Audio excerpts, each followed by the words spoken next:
आज हम लोग इंग्लिश का सैम्पल पेपर देखेंगे। सैम्पल पेपर में जो ग्रामेटिकल पोर्शन है आज उसको कवर करेंगे। First question is that fill in the blank by choosing the correct option to complete an online update. The climate control comment by an activist on social media yesterday. ये जो question है वो tense का है। इसको identify कैसे कर रहे हैं टेंस का है, क्योंकि इसमें डिफरेंट फॉर्म वर्ब फॉर्म को दिया गया है। डिफरेंट वर्ब फॉर्म है जिससे हम ये आइडेंटिफाई कर पा रहे हैं कि ये जो क्वेश्चन है वो टेंस का है। अब इसको आइडेंटिफाई कैसे करेंगे कि ये किस टेंस में, तो इस टेंस आइडेंटिफाई करने के लिए हम जनरली क्या करते हैं, एडवर्ब ऑफ टाइम का यूज़ करते हैं। मतलब टाइम और टेंस आपस में पैरेलल चलता है। अगर हम टाइम को आइडेंटिफाई कर लेंगे तो हम इजीली आइडेंटिफाई कर पाएंगे कि किस टेंस का है। जैसे अगर हम एक टाइमलाइन बनाएं और इस टाइमलाइन को इस तरीके से रखें कि ये मेरा क्या है, एक पी पॉइंट है और पी पॉइंट से एक सर्टेन पीरियड को हम इस तरीके से मार्क कर दें तो ये मेरा प्रेजेंट वाला पार्ट, और इसके आगे अगर जो जाएगा वो फ्यूचर, और इस पी पॉइंट से पीछे वाला जो पार्ट है वो क्या है, पास्ट है। तो इससे हम आसानी से आइडेंटिफाई कर पाएंगे टेंस को कि कौन सा टेंस मेरा प्रेजेंट में जाएगा, कौन सा टेंस पास्ट में जाएगा और कौन सा टेंस फ्यूचर में जाएगा। या फिर सेंटेंस में आइडेंटिफाई करने का एक सिंपल सा तरीका है कि हम एडवर्ब को देखें। सेंटेंस का जो एडवर्ब है, एडवर्ब आसानी से बता देता है कि कौन सा टेंस में दिया गया कंटेंट है। तो इसमें यस्टरडे का यूज़ किया गया। यस्टरडे दैट मीन्स कि ये पास्ट की बात कर रहा है, तो इज पास्ट की बात कर रहा है तो पास्ट का जब हम स्ट्रक्चर देखते हैं तो पास्ट का जो जनरल फॉर्म है जो स्टेटमेंट का है वो है subject plus V2 plus object. इससे अगर हमको कहीं पर भी subject plus V2 plus object दिखता है तो मतलब कि सेंटेंस जो है वो पास्ट फॉर्म की बात कर रहे हैं। जनरली पास्ट स्टेटमेंट को हम लोग सिंपल पास्ट फॉर्म में ही लिखते हैं। तो जब यस्टरडे दिया गया तो यस्टरडे का मतलब हो गया कि हम पास्ट की बात कर रहे हैं, और यहाँ पर V2 का जो एक फॉर्म है वो सिर्फ और सिर्फ क्या है, ब्लू अप है। मतलब कि ना फ्यूचर की बात हो रहा है ना प्रेजेंट की बात कर रहे हैं, चूंकि इज लगा हुआ है, विल लगा हुआ है, फ्यूचर की बात कर रहा है। और ब्लो अप अगर देखें तो ये V1 फॉर्म में, और V1 जो है वो हम लोग सिंपली किस में यूज़ करते हैं, सिंपल प्रेजेंट टेंस में। तो इसका आंसर हो जाएगा बी, ब्लू अप, क्योंकि हम पास्ट के स्ट्रक्चर को अगर देखें तो यहाँ पर क्या दिख रहा है, subject plus V2 plus object. कुछ यहाँ पर इंपॉर्टेंट कंटेंट है, जैसे अगर हम इसको देखें एडवर्ब ऑफ टाइम को लेकर, तो हमें यहाँ पर साफ साफ दिखेगा कि ये जो एडवर्ब ऑफ टाइम से हम कैसे आइडेंटिफाई कर पाएंगे कि कौन सा टेंस जो है वो पास्ट में और कौन सा टेंस सिंपल प्रेजेंट में। यहाँ पर हम सिंपल पास्ट और सिंपल प्रेजेंट की बात कर रहे हैं। जब हम सिंपल पास्ट की बात करते हैं तो सिंपल पास्ट में अगर हमको यस्टरडे, एगो, लास्ट डे या फिर कोई ऐसा एडवर्बियल फ्रेज दिखे जिसमें लास्ट का यूज़ किया हो, एगो का यूज़ किया हो, तो हम उस सेंटेंस को सिंपली ब्लाइंडली हम अगर देखेंगे तो हम इस स्ट्रक्चर के साथ उसको बनाएंगे तो वो मेरा 100% एक्यूरेट जाएगा। मतलब सब्जेक्ट प्लस वर्ब का सेकंड फॉर्म और प्लस ऑब्जेक्ट। जैसे हम ऐसे लिख सकते हैं, I found him in the market last year। अब यहाँ पर लास्ट ईयर है तो यहाँ पर क्या हो जाएगा, फाउंड हो जाएगा। उसी तरीके से अगर एडवर्ब ऑफ टाइम कुछ इस तरीके से दिखे, जैसे डेली, वीकली, मंथली, फ्रीक्वेंटली, अगर इस तरीके का स्ट्रक्चर दिखेगा मतलब कि वो किसी ना किसी एक रूटीन को फॉलो कर रहा है। अगर रूटीन क्या है या फिर अगर हॉबी वाला कंडीशन अगर हमको दिखाई दे तो हम क्या करते हैं, सिंपली सब्जेक्ट प्लस V1 और V5 प्लस ऑब्जेक्ट का यूज करते हैं। जैसे हम एक एग्जांपल ले सकते हैं, I meet him daily in the garden. अब ये जो है, क्योंकि इसमें हम मीट का यूज क्यों करें, क्योंकि यहाँ पर डेली है। अगर यहाँ पर डेली की जगह अगर यस्टरडे होता तो हम यहाँ पर क्या करते, यहाँ पर जो हम स्ट्रक्चर यूज करते हैं वो मीट की जगह क्या हो जाता, मेट हो जाता। ठीक, तो एडवर्ब ऑफ टाइम जो है वो टेंस को आइडेंटिफाई करने का, सिंपल प्रेजेंट और सिंपल पास्ट को आइडेंटिफाई करने का सबसे इजी तरीका है। नेक्स्ट क्वेश्चन देखते हैं। Read the conversation between a doctor and his patient complete the sentence by reporting the patient's reply correctly. इस क्वेश्चन को अगर देखें तो इसमें ये डायरेक्ट इनडायरेक्ट स्पीच का क्वेश्चन है। Doctor says do you feel down from time to time mister Gopalan? Patient replied yes I do not stay in a good mood. अब यहाँ पर ये तो स्टेटमेंट दिया गया है। जनरली क्या होता है, इसको जब ऐसा अगर कन्वर्सेशन दिया रहता है तो इसको हम लोग क्या करते हैं, ये वाला जो पार्ट है वो मेरा स्टेटमेंट वाला, ये मेरा स्टेटमेंट वाला पार्ट है, दैट मीन्स कि स्पीच वाला पार्ट है, और इससे ही हम लोग क्या करते हैं, रिपोर्टिंग वर्ब बनाते हैं। तो यहाँ पर रिपोर्टिंग वर्ब अगर देखें तो कहता है the doctor while trying to figure out his patient element asked about his well being, to which the patient affirmed what, affirmed that. अब यहाँ पर क्या है, आस्क्ड का यूज किया गया, मतलब कि पास्ट का यूज किया गया। और जैसे ही हम ये देखते हैं कि मेरा रिपोर्टिंग वर्ब यानी आरवी, रिपोर्टिंग वर्ब अगर मेरा क्या है पास्ट टेंस में, तो मेरा जो रिपोर्टेड स्पीच का जो स्ट्रक्चर होता है, रिपोर्टेड स्पीच का जो स्ट्रक्चर होता है वो पूरा का पूरा क्या होगा, चेंज हो जाएगा। अब स्ट्रक्चर चेंज होने का मतलब क्या है, स्ट्रक्चर चेंज होने का एक सिंपल सा मतलब ये है कि स्ट्रक्चर जो है ऐसे होगा, अगर मेरा प्रेजेंट का फॉर्म है तो वो क्या हो जाएगा, पूरा का पूरा पास्ट फॉर्म में चेंज कर जाएगा। और पास्ट फॉर्म में क्या होगा, प्रेजेंट का बिल्कुल पास्ट। जैसे अगर सिंपल प्रेजेंट है, अगर सिंपल प्रेजेंट होगा तो हम क्या करेंगे, उसको सिंपली सिंपल पास्ट में चेंज कर देंगे, सिंपल पास्ट में चेंज कर देंगे। अगर प्रेजेंट कंटिन्यूअस होगा तो पास्ट कंटिन्यूअस, प्रेजेंट परफेक्ट होगा तो past perfect, present perfect continuous तो पास्ट परफेक्ट कंटिन्यूअस। अब पेशेंट का जो स्टेटमेंट है वो किस में दिया गया, पेशेंट का जो स्टेटमेंट है वो सिंपल प्रेजेंट में दिया गया है। चूंकि डू नॉट का यूज किया गया है तो डू जो है, डू प्लस नॉट, ये सिंपल प्रेजेंट का स्ट्रक्चर है, तो इसको हम डायरेक्टली क्या करेंगे, सिंपल पास्ट में चेंज कर देंगे। और हमको पता है एक बहुत बढ़िया रूल है जो कि इस तरीके से वर्क करता है कि हम ऐसे देखें SON एंड 1 2 3, अगर फर्स्ट पर्सन है तो वो सब्जेक्ट के अकॉर्डिंग चेंज होगा, सेकंड पर्सन है तो ऑब्जेक्ट के अकॉर्डिंग, और थर्ड पर्सन है तो नो चेंज। थर्ड पर्सन दिखेगा तो कोई भी चेंज नहीं करेंगे, फर्स्ट पर्सन सब्जेक्ट के अकॉर्डिंग चेंज करेंगे। तो दैट मीन्स कि यहाँ पर आई है, I is the first person, और इसको हम किसके अकॉर्डिंग चेंज करेंगे, सब्जेक्ट के according. Here the subject is patient, तो we use he, affirm that he, patient के लिए हम लोग ही यूज करेंगे। डू नॉट है तो डू नॉट का पास्ट बनाएंगे तो it will change into did not, he did not। अब did के बाद हम देखें अगर तो डू या did लगा रहा है या does लगा रहा है, तो इसके साथ हम लोग क्या करते हैं, हमेशा V1 का यूज करते हैं। तो यहाँ पर स्टे का स्टे ही रह जाएगा, स्टे हो जाएगा, stay in a good mood. This is the correct answer. Next question देखते हैं, neglect the correct option to fill in the blank for given line from a health magazine. एक health magazine का statement दिया गया है और इसी के हिसाब से हमको क्या करना है, इसमें फिल करना है कि which one will be the correct. The advertisement red if you smoke statistically your story will and 15% before it should.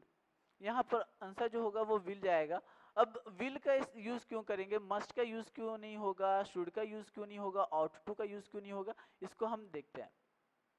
जब हम लोग मस्ट की बात करते हैं, यहाँ पर जब मस्ट का यूज करते हैं मतलब कि नेसेसिटी के लिए यूज करते हैं। जब हम नेसेसिटी की बात करते हैं तो हम लोग क्या करेंगे, मस्ट का यूज करेंगे। और इस स्टेटमेंट में अगर देखें तो इस स्टेटमेंट में नेसेसिटी का कहीं पर जिक्र नहीं किया गया है। यहाँ पर एक सिंपल सा स्टेटमेंट दिया गया है और स्टेटमेंट को लिखने के लिए हम लोग क्या करते हैं, विल का यूज करते हैं। अगर फ्यूचर का स्टेटमेंट है तो फ्यूचर के स्टेटमेंट के लिए हम लोग क्या करते हैं, विल का यूज करते हैं।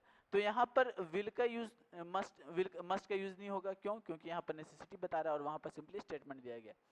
Second one is that should and ought to. We use should and ought to with obligation and advice. जब एडवाइस या ऑब्लिगेशन की बात करते हैं तो हम लोग शुड का यूज करते हैं। और अगर इस स्टेटमेंट में देखेंगे तो इस स्टेटमेंट में कहीं भी जो है वो ऑब्लिगेशन नहीं है।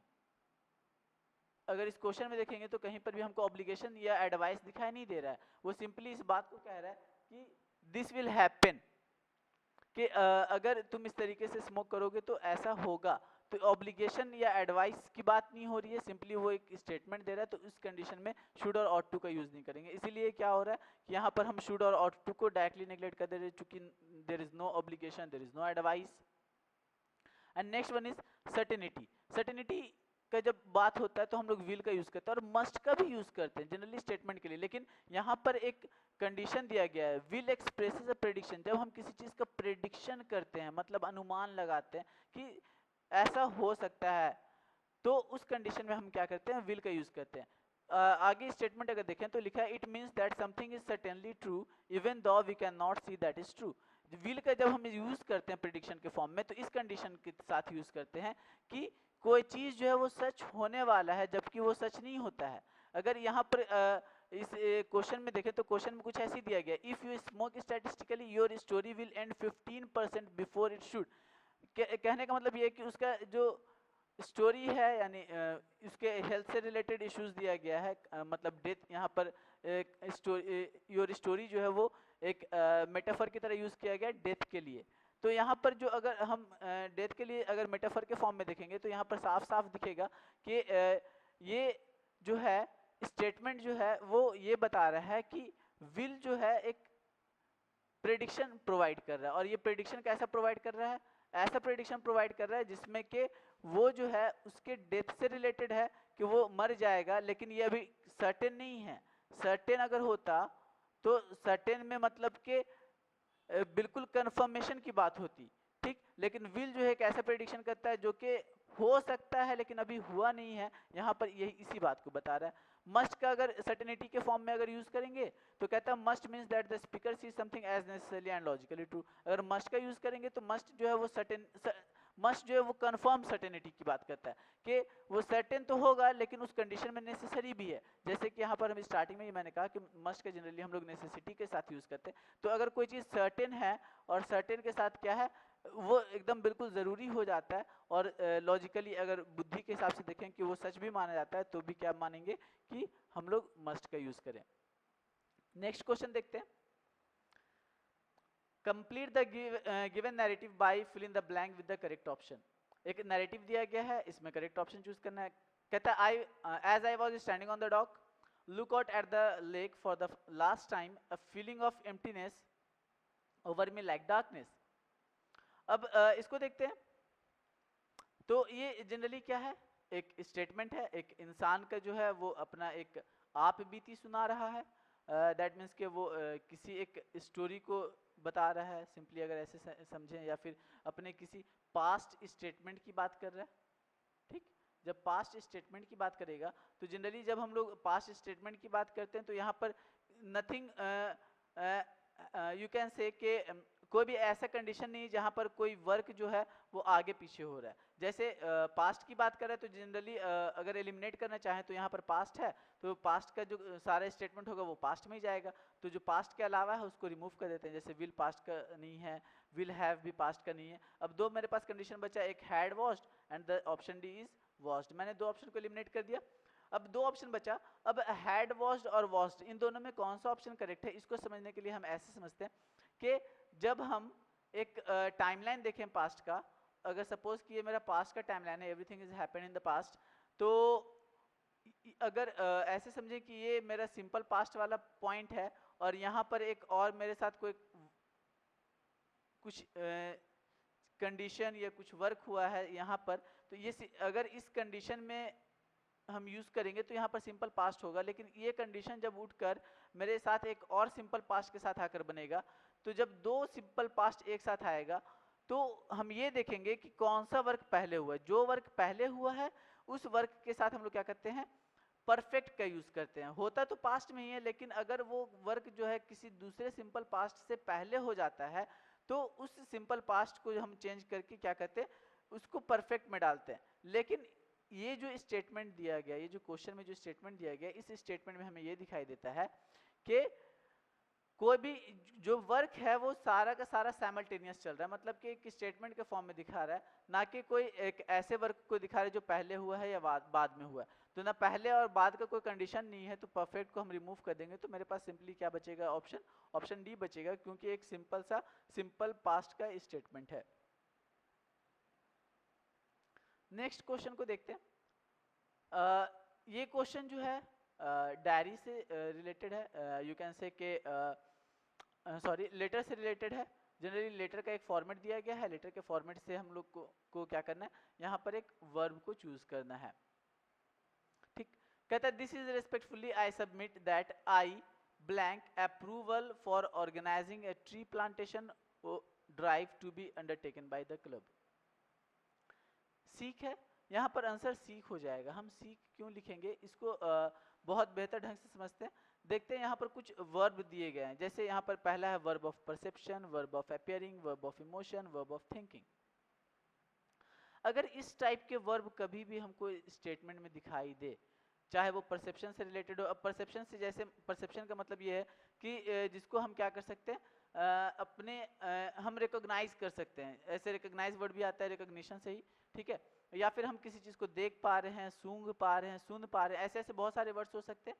ठीक, तो ऐसे वर्ड्स जिनको हम अपने ज्ञानेंद्रियों से यानी अपने सेंस ऑर्गन्स से क्या कर रहे हैं, यहाँ पर परसेप्शन का मतलब ऐसे समझें कि जिसको हम सेंस ऑर्गन से फील कर पा रहे हैं। तो ऐसे वर्ड का कभी भी हम लोग क्या करते हैं, V4 फॉर्म नहीं बनाते। और V4 फॉर्म नहीं बनाने का मतलब ये है कि हम कभी भी उसको प्रेजेंट कंटिन्यूअस में यूज नहीं करेंगे। प्रेजेंट कंटिन्यूअस में कभी भी यूज नहीं होगा। क्यों नहीं यूज होगा? क्योंकि ये सारे वर्ब्स जो हैं, चाहे वो वर्ब ऑफ परसेप्शन हो, वर्ब ऑफ अपियरिंग हो, वर्ब ऑफ इमोशन हो या वर्ब ऑफ थिंकिंग हो, ये सारे के सारे वर्ब्स जो हैं वो हमेशा के हमेशा वो प्रेजेंट इंडेफिनिट फॉर्म में आएंगे, या यू कैन से कि सिंपल प्रेजेंट में आएंगे। सिंपल प्रेजेंट में हमेशा इस्तेमाल किया जाएगा। अगर हमको कहना है he appears before me, he appears before me, मतलब अगर वो मेरे पास अगर आ भी रहा है तो हम उसके लिए आने के लिए क्या होगा कि हम appears का ही यूज करेंगे, ना कि he is appearing। अगर हम कहते हैं he is appearing तो मतलब ये है कि हम क्या कर रहे हैं, वहां पर appear को लेकर हम बात नहीं कर रहे। I am looking, you can say he is looking smart। ठीक, अगर ग्रामेटिकल पर्सपेक्टिव से देखें तो he is looking smart is incorrect form, because looking जो है जब भी हम इसको यूज करेंगे तो हम क्या करेंगे, ऐसे कहेंगे ही लुक्स स्मार्ट, क्योंकि ये ऐसे वर्ब्स हैं जो कि हमेशा के हमेशा क्या कहते हैं, सिंपल प्रेजेंट के फॉर्म में रहते हैं। तो हमेशा याद रखेंगे, एग्जाम में ऐसे क्वेश्चंस आते हैं। जनरली इसमें जो वर्ड्स आते हैं वो कुछ सिलेक्टेड वर्ड्स हैं, जैसे कि ही के साथ रिफ्यूज वर्ड जो है ये बहुत ज़्यादा यूज होने वाला वर्ड है, जो ग्रामर में पूछा जा चुका है। सपोज है, उसी तरीके से यहाँ पर एक वर्ड है सीम है। ये कुछ ऐसे वर्ड्स हैं जो कि बहुत बार ग्रामर में पूछे जा चुके हैं टेंस से रिलेटेड, और इनका जब भी हम बनाएंगे तो हमेशा का हमेशा ये स्ट्रक्चर कैसा फॉलो करेगा, सब्जेक्ट प्लस V1 और V5 प्लस ऑब्जेक्ट। हमेशा याद रखेंगे, अगर ये सारे वर्ड्स कहीं पर भी दिखेंगे ऑप्शंस में तो ऐसे वर्ब्स को बनाने के लिए हम लोग क्या करेंगे, सिंपल प्रेजेंट का स्ट्रक्चर फॉलो करेंगे। आते हैं नेक्स्ट क्वेश्चन पे। डायलॉग है ग्रैंडसन और ग्रैंडफादर के बीच में। इसको क्या करना है, ये वापस से डायरेक्ट स्पीच का क्वेश्चन है। देखते हैं, grandson, grandpa who are your super heroes? Grandpa, anyone who shows kindness and compassion to others. In response to the question about the super heroes, grandfather says, यहाँ पर सिंपल प्रेजेंट का use किया गया है, हम लोग सिंपली इसको उठाकर डाल देंगे। अब ऐसे कंडीशन, ऐसे क्वेश्चंस को बनाने के लिए हम लोग क्या करते हैं, इट इज का यूज करते हैं। इट इज, और उसके बाद जो पूरा स्टेटमेंट है, चूंकि ये स्टार्ट हुआ है, यहाँ पर क्या है, लैक ऑफ वर्ब है। क्या है, लैक ऑफ वर्ब है। तो सेंटेंस को अगर हम उठाएंगे तो डायरेक्ट का डायरेक्ट क्या हो जाएगा, ये चूंकि लैक ऑफ वर्ब ऐसे समझे क्योंकि यहाँ पर हु एज अ कनेक्टर का यूज किया गया है, तो कनेक्टर का यूज करें तो इस सेंटेंस को कंप्लीट करने के लिए, एनीवन को कंप्लीट करने के लिए हम लोग क्या करेंगे, इट इज का यूज करेंगे। तो जब इसको बनाएंगे तो जब बनाएंगे तो ये ऐसे लिखा जाएगा, it is anyone who shows kindness and compassion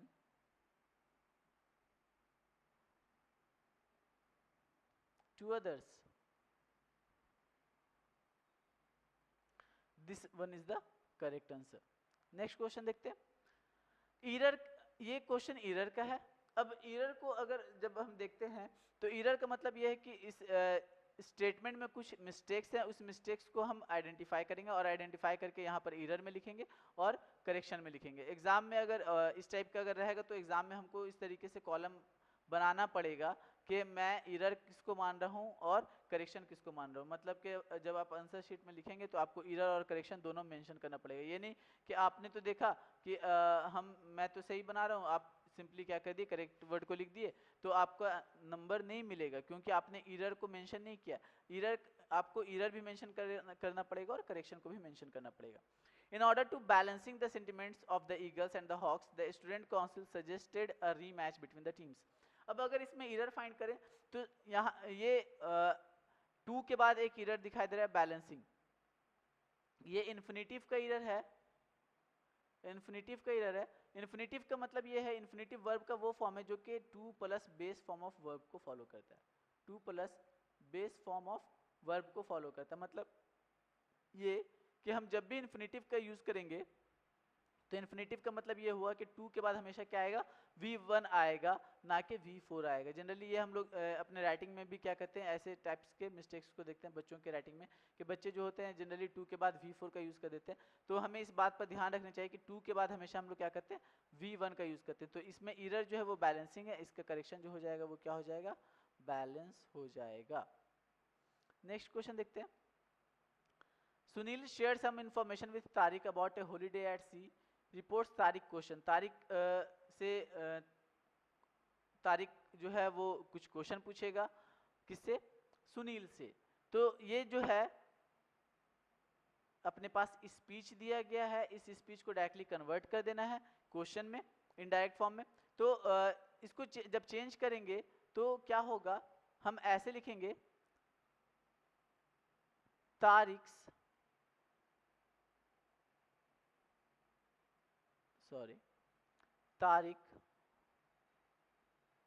asked Sunil. अब आस्क्ड का यूज किया है और चूंकि ये स्टार्ट किससे हो रहा है, ऑक्सिलरी वर्ब से शुरू हो रहा है। ऑक्सिलरी वर्ब से शुरू हो रहा है तो ऑक्सिलरी वर्ब से शुरू होने के लिए हम लोग जनरली क्या कहते हैं, इफ या वेदर का यूज करते हैं। I will use if, you can either use whether. Tariq asked Sunil if. अब ऑक्सिलरी वर्ब से शुरू होता है तो ऑक्सिलरी वर्ब से शुरू होने वाले को हम लोग क्या करते हैं, उसको हम लोग अगर इंटरोगेटिव सेंटेंस है तो उसको हम लोग क्या करते हैं, अफर्मेटिव में चेंज कर देते हैं। और अफर्मेटिव में चेंज करेंगे तो अफर्मेटिव में चेंज करने का मतलब क्या है कि you enjoyed travelling by sea. You enjoyed traveling by sea. This one is the affirmative form of this interrogative sentence. अब इसको सिंपली हम क्या करेंगे, चेंज कर देंगे इनडायरेक्ट में। अब यू जो है वो सेकंड पर्सन, मैंने अभी जस्ट बताया था प्रीवियस वाले क्वेश्चन में कि SON का कॉन्सेप्ट यूज करते हैं। सेकंड पर्सन जो है वो ऑब्जेक्ट के अकॉर्डिंग चेंज होगा। ऑब्जेक्ट यहाँ पर कौन है, सुनील है, तो सुनील ऑब्जेक्ट है तो सुनील के लिए हम लोग क्या यूज करेंगे, ही, इफ ही। और मैंने ये बताया कि अगर सिंपल पास्ट है तो सिंपल पास्ट किस में चेंज हो जाएगा, it will change into the past perfect. Simple past will change into the past perfect. Now you enjoyed है तो इसका past perfect क्या हो जाएगा, if he had enjoyed traveling by sea. This one is the correct answer. Next question देखते हैं। Fill in the blank by choosing the correct option to complete the slogan by Ministry for Child Welfare.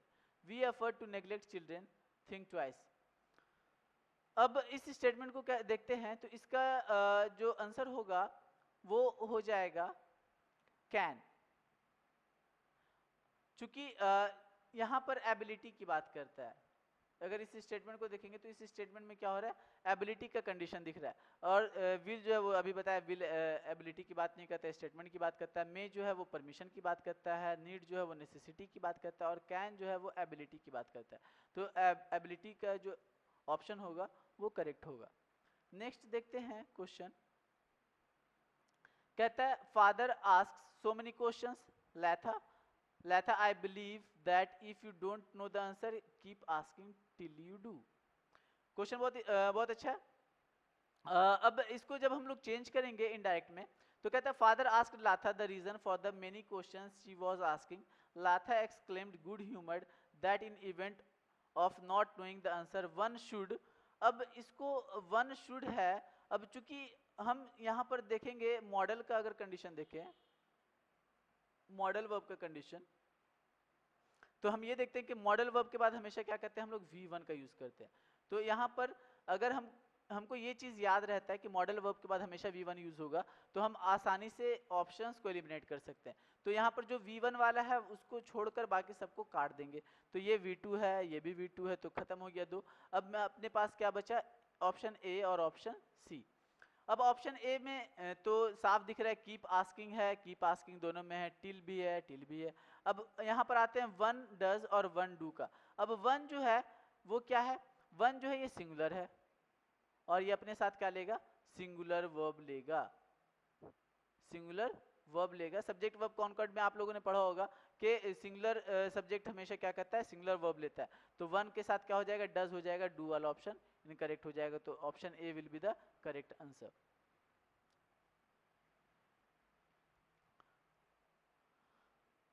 इसको देखते हैं, कहता है identify the error in a shop hoarding, supply the correction for the following cell offer.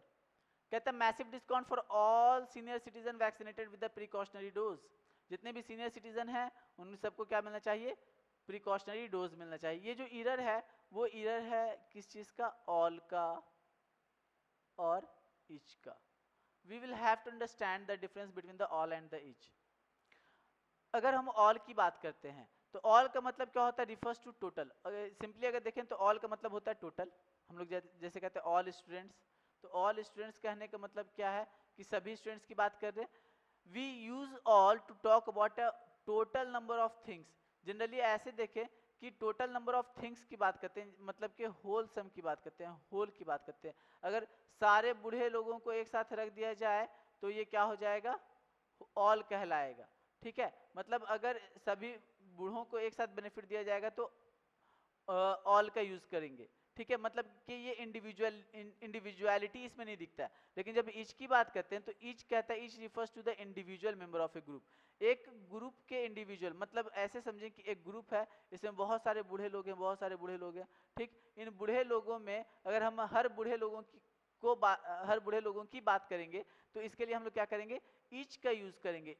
ठीक, लेकिन अगर सभी बूढ़ों को एक साथ एज अ ग्रुप में लेंगे तो हम क्या करेंगे, ऑल का बात करेंगे। तो यहाँ पर अगर क्वेश्चन में देखेंगे तो क्वेश्चन में ऐसे ही massive discount for all senior citizen, जितने भी सीनियर सिटीजन है। लेकिन यहाँ पर जब ऑल की बात करेंगे तो ये क्या है, एक ग्रुप ऑफ पीपल की बात कर रहा है। इसकी बात कर रहा है, ग्रुप ऑफ पीपल की बात कर रहा है। अब ग्रुप ऑफ पीपल की बात करें तो यहाँ पर ग्रुप ऑफ पीपल कौन है, सीनियर सिटीजन है। लेकिन बेनिफिट किसको मिलना है, हर एक व्यक्ति को मिलना है, हर वो व्यक्ति जो क्या है, सीनियर सिटीजन। तो हर एक वो व्यक्ति जो सीनियर सिटीजन है उसके लिए हम लोग क्या करते हैं, जनरली ईच का यूज करते हैं, क्योंकि ईच जो है वो इंडिविजुअल को शो करता है। तो यहाँ पर जो एरर है वो किस चीज का है, ऑल और ईच का। तो एरर हो जाएगा ऑल और करेक्शन हो जाएगा each. This was the last question. I hope आपको ये सेशन अच्छा लगा।